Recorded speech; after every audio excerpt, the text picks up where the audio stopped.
క్రీస్తునందు సోదరి సోదరులారా, ప్రభువైన యేసుక్రీస్తు నామములో హృదయపూర్వక వందనాలండి. ముందుగా ఇంత మంచి సమయాన్ని ఇచ్చిన తండ్రైన దేవునికి ప్రభువైన క్రీస్తు ద్వారా కృతజ్ఞతలు చెల్లిస్తున్నానండి. అందరూ బాగున్నారండి.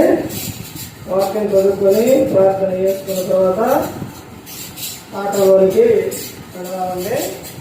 మార్గాలు రాసిన సువార్త మార్గాలు సువార్త 6వ వచనం. సృష్టి ఆది నుండి దేవుడు వారిని పురుషునిగాను స్త్రీనిగాను కలుగు చేశాను. ప్రార్థన. సర్వోన్నతుడైన మా తండ్రి, పరిశుద్ధ ప్రేమ గల తండ్రి, గొప్ప తండ్రి, యెహోవా తండ్రి, అయ్యా మీ ప్రియ కుమారుడు యేసుక్రీస్తు ప్రభువు ద్వారా కృతజ్ఞతాస్తుతులు చెల్లిస్తున్నాము నాయన.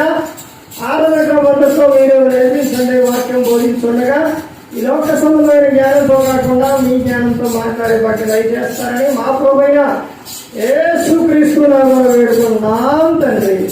ఆమేన్. యేసుక్రీస్తు నామములో హృదయపూర్వక వందనాలండి. దేవుని కుమారుడు యేసుక్రీస్తు ప్రభువుని వచ్చిన తర్వాత పరలోకరాజ్యం సమీపిస్తుంది కనుక మారు మనసు పొందమని ప్రకటింప మొదలుపెట్టాడు.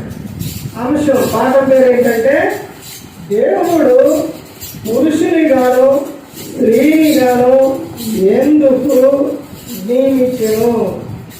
దేవుడు పురుషునిగాను స్త్రీనిగాను ఎందుకు కలుగు చేశాను. ఎందుకు కలుగు చేసింది దేవుడు? వీళ్ళిద్దరూ ఎలా ఉండాలని, ఎక్కడో పుట్టిన అబ్బాయిని ఎక్కడో ఉన్న అమ్మాయిని ఇద్దరిని తీసుకొచ్చి దేవుడు ఏం చేశారు? జతపరిచారు. జతపరిచిన వీరులు ఎలా ఉండాలని దేవుడు కోరుతున్నారు? అసలు దేవుడు ఎందుకు జతపరిచారు? వీరిద్దరిని జతపరిచిన తర్వాత వీరిద్దరు కూడా ఏమై ఉండాలని దేవుడు కోరుకున్నారంటే, ఏక శరీరమై ఉండాలి. వీరు ఎలా ఉండాలి అంటే ప్రేమ కలిగి ఉండాలి. వీరు ఎలా ఉండాలంటే భయం కలిగి ఉండాలి. వీరు ఎలా ఉండాలంటే భక్తిగా ఉండాలి అనే దేవుడు వీరిద్దరినీ కూడా చదవపరిచారు. వివాహం అన్ని విషయాల్లో ఘనమైనది అని దేవుడు చెప్పారు. పాల్పు నిష్కపటమైనది గాను. ఆ తర్వాత అక్కడ చెబుతున్న విషయం చూస్తే ఎబ్రీలు రాసిన పత్రిక 13వ అధ్యాయం ఏమని చెప్తున్నారో చూడండి. ఎబ్రీలు రాసిన పత్రిక 13వ అధ్యాయం 4వ వచనం. వివాహం అన్ని విషయంలో ఘనమైనది గాను, పాల్పు నిష్కల్మషమైనది గాను ఉండవలను. వేష సంగులకును వ్యభిచారులకు దేవుడు తీర్పు తీర్చును. ఇప్పుడు వివాహ కార్డు మీద రాసేటప్పుడు ఏం చేస్తారంటే అయిన వాకే రాస్తారు, కింద వరకు రాయరు. వివాహం అన్ని విషయాల్లో ఘనమైనదని రాస్తారు. మరి అది ఎంత ఘనమైనది? ఏ విధంగా ఘనమైనది? వివాహం ఎప్పుడు ఘనమైనది?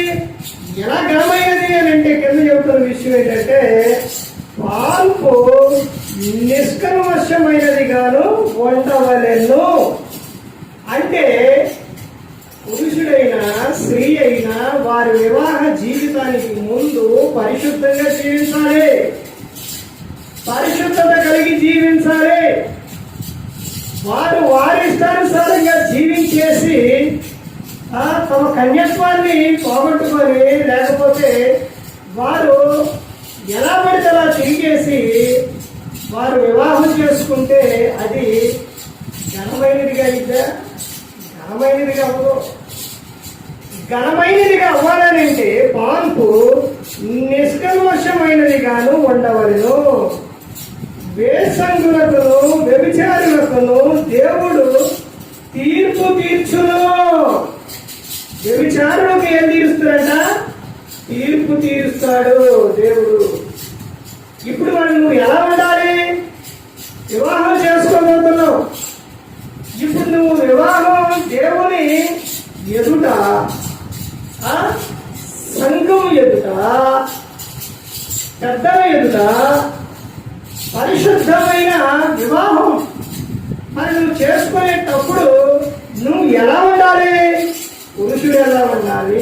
స్త్రీ ఎలా ఉండాలి? ఎందుకు దేవుడు వీరిని కలుగు చేశారు? వీరు ఎలా ఉండాలి అని అంటే పురుషుడు వివాహానికి ముందే దేవుని యందు భయభక్తులు కలిగి ఉండాలి. జారత్వమునకు దూరంగా పారిపోవుటే దేవుని చిత్తం. జారత్వం అంటే జారిపోవడం కాదు. జారత్వం అంటే వివాహానికి ముందు చేసేది జారత్వం. వ్యభిచారం అంటే వివాహం అయిన తర్వాత చేసేది వ్యభిచారం. ఇప్పుడు నువ్వు జారత్వంలోకి ఎలా ఉండాలంటే దూరముగా ఉండాలి.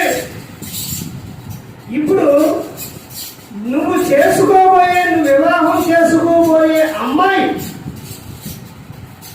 ఎలా ఉండాలని నువ్వు అనుకుంటావు? పరిశుద్ధంగా ఉండాలనుకుంటావు. అది వరకు ఏ పురుషుణ్ణి పుట్టకుండా పరిశుద్ధంగా ఉండాలనే పురుషుడు కోరుకుంటాడు. మరి నువ్వు ఎలాగైతే కోరుకుంటున్నావో నీ భార్య పవిత్రాలుగా ఉండాలని నువ్వు ఎలాగైతే కోరుకుంటున్నావో అదే విధంగా నీ భర్త ఆయన కూడా నీ విషయంలో అలాగే కోరుకుంటున్నాడు.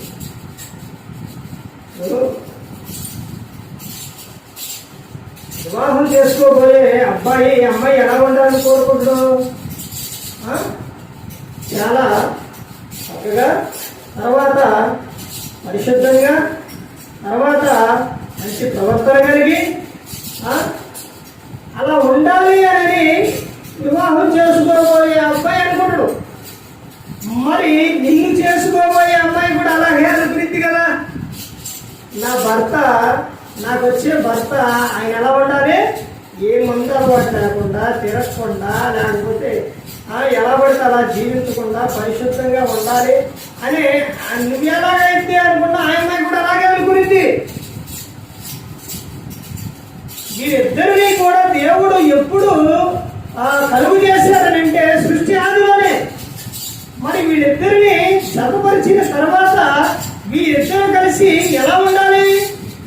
ఎలా ఉండాలంటే వివాహానికి ముందే వారి ఇష్టానుసారం ఈ రోజు తిరిగేస్తారు. ఈ ఫోన్ వచ్చిన తర్వాత ఫోను ఒక విధంగా ఏంటంటే ఈ ఫోన్కి ఒక పేరు పెట్టవచ్చు. ఏంటంటే కత్తిలాంటిది. ఈ ఫోన్ ఎలాంటిది?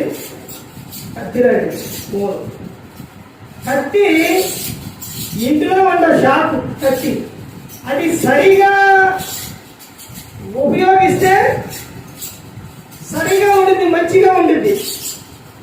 మంచి కాకుండా తమ ఇష్టానుసారంగా చెడు ఉపయోగిస్తే ఏమైంది? తేగేసి. అదేవిధంగా ఇప్పుడు షాప్ ఉండడం ఇంట్లో చెడే కాదు, మంచిదే.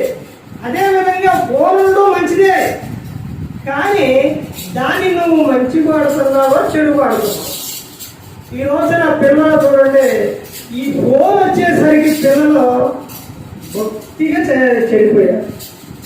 నిన్న దినాలు ఒక ఆయన చెబుతున్నాడు కదా, బ్రదర్ నీకు ఫోన్ పే ఉందంటే నాకు అసలు ఫోనే లేదన్న అని చెప్పారు. అలా పెళ్ళయి పిల్లలు పుట్టి ఇంత అయ్యారు పిల్లలు. ఏంటి ఇన్ని సంవత్సరాల్లో ఫోన్ తీసుకోలేదా అని అడిగారు. ఇప్పుడు నేను ఫోన్ తీసుకుంటే ఫోన్ కావాల్సి నేను చాలా సంవత్సరాలు అయింది కదని ఫోన్ తీసుకుంటే ఇప్పుడు మా పిల్లలు ఏం చేస్తున్నారు? మొహం దాంట్లోనే పెట్టుకుంటున్నారు. ఇప్పటి వరకు చక్కగా అసలు ఏమీ లేదు, ఫోన్ చూడలేదు, ఏమీ లేదు, చక్కగా ఆడుకున్నారు. ఎప్పుడైతే నేను ఈ ఫోన్ కొన్నానో ఇద్దరు కొట్టుకోవడానికి అందులోనే మొహం అందులోనే పెట్టేస్తున్నారు. చూసారా? ఫోన్ని ఏ విధంగా ఉపయోగిస్తున్నారనంటే చెడుకు ఎక్కువగా ఉపయోగిస్తున్నారు. ఇందులోనే నగ్నమైన విషయాలన్నీ ఫోన్లో పెడుతున్నారు. పిల్లలకి ఫోన్ ఇచ్చేసి ఆ పిల్లలు ఆ ఫోన్ చూసి యవనస్తుల పిల్లలు కూడా కాదని ఇంకా చిన్న పిల్లలే, ఈ చిన్న పిల్లలే చూడండి ఫోన్లోని వీళ్ళు ఆడుకుంటారనో, అన్నం తింటారనో, ఏడిపిస్తున్నారనో ఇలా ఫోన్ ఇస్తే అందులో ఈ మగపిల్లలు వ్యర్థమైనవి చూసి, స్త్రీల నగ్నమైన విషయాలని చూసి అదే విధంగా చిన్నపిల్లల మీద ప్రయత్నిస్తూ ఉన్నారు. దేశం ఎంత పాడైపోయింది అని అంటే, లోకం ఎంత ఇదైపోయింది అని అంటే, కారణం ఇప్పుడు ఎక్కువగా ఈ ఫోన్ వచ్చిన తర్వాత అలా అయిపోయింది. ప్రపంచం అంతా కూడా చెడంతా ఎక్కడ ఉందంటే ఇందులోనే ఉంది. మరి దీన్ని వాడే విధానం మంచిది అన్నారు కదంటే, ఫోను ఉండడం మంచిదే, వాడే విధానం కూడా మంచిగా ఉండదు. మనిషి చెడుని ఎక్కువ తీసుకుంటాడు, మంచి నుంచి ఎక్కువ తీసుకుంటాడంటే చెడునే ఎక్కువ తీసుకుంటాడు.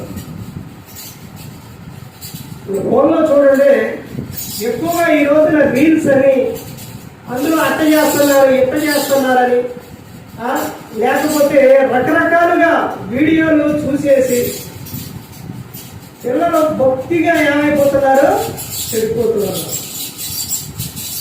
ఇక చెప్తున్న విషయం ఏంటంటే, పానుపు నిష్కల్మషమైనది గాను ఉండవను, వేసి సంగులకును వ్యభిచారులకును దేవుడు తీర్పు తీర్చును అని చెప్తున్నాడు.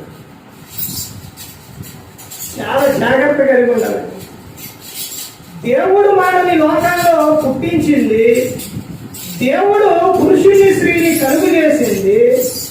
ఎందుకనంటే వారిద్దరూ కూడా పరిశుద్ధంగా ఉండాలి, వారు భూమి మీద ఫలించాలి, భూమి మీద అభివృద్ధి చెందాలి, భూమిని నిందించాలి. అంటే దేవుడు చెప్తున్న విషయం ఏంటంటే, ఇది భూమి మీద నేను మీకు గర్భఫలాన్ని ఇస్తాను అని చెప్తున్నాను. కానీ చాలా మంది ఈ రోజున సమాజంలో చూస్తే బొత్తిగా ఏమైపోయింది, తిరిగిపోయింది. కాలేజీలు కలిగి వెళ్ళడం, వారి ఇష్టానుసారంగా తిరిగేయడం, ఆ ప్రేమ అంటూ వారి ఇష్టానుసారంగా తిరిగేయడం, ఆ తల్లిదండ్రుల మాట వినకోకుండా ఫ్రెండ్స్ అంటూ తాగటం తిరగటం, ఎంత ఇదిగా ఈ లోకం జీవించేస్తుందో భయంకరంగా. పురుషులు అలాగే ఉన్నారు, స్త్రీలు కూడా వారు తమ ఇష్టానుసారంగా జీవించేస్తున్నారు. దేవుడు చెప్పింది ఏ ఒక్కటి కూడా నిరర్ధకమయ్యి పోతుంది. దేవుడు నిన్ను కలుగు చేసింది, మీరిద్దరిని జతపరిచింది, మీరిద్దరు ఏక శరీరం అయ్యి మీరు భూమి మీద బహుగా ఫలించాలని దేవుడు కోరుకున్నాడు. కుటుంబంగా ఏర్పరిచి మీకు బహుమానాన్ని ఇచ్చి ఆ పిల్లల్ని ప్రయోజకులు చేయమని దేవుడు చెబుతూ ఉంటే, తల్లిదండ్రులు పిల్లల విషయాల్లో పట్టించుకోవడం అనేది లేదు. వాళ్ళు ఎక్కడ తిరిగితే, ఎక్కడికి వెళితే, ఎలా జీవిస్తేనని అనుకున్నారు, కానీ భయంకరమైన చోటుకు వెళ్ళిపోతున్నారని తల్లిదండ్రులు తెలుసుకోలేకపోతున్నారు. దేనా అలాగే బయటికి వెళ్ళింది, ఆ ఫ్రెండ్స్ని ఆ ఊర్లో చూసొద్దామని వెళ్ళింది, ఒక్కటే వెళ్ళింది. ఏం జరిగింది? ఆడపిల్ల ఇల్లు బయలుదేరింది అని అంటే ఎలాంటి జాగ్రత్తలు తీసుకోవాలి, కాలేజీకి వెళుతుందంటే వెళ్ళి వస్తుందంటే ఎలాంటి జాగ్రత్తలు తీసుకోవాలి, తల్లి పిల్లల విషయంలో ఎలాంటి జాగ్రత్తలు తీసుకోవాలి.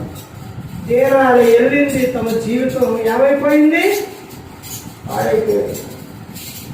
ఎంత భయంకరమైన విషయం. ఆయన చనిపోయిండు, ఆ ఊరోడు మొత్తం ఇదైపోయారు, అన్నం దుర్మార్గులుగా మారిపోయారు. ఆదికాండం 34 అధ్యాయం ఉంటుంది. ఎంత భయంకరమైన విషయం. ప్రతి ఒక్కరు కూడా గమనించుకోవాలండి. ఈ రోజున లోకంలో ఉన్న పరిస్థితి ఎంత భయంకరంగా ఉందంటే, దేవుడు అన్ని గ్రంథంలోనే ఆయన ముందే రాపించి ఇచ్చారు.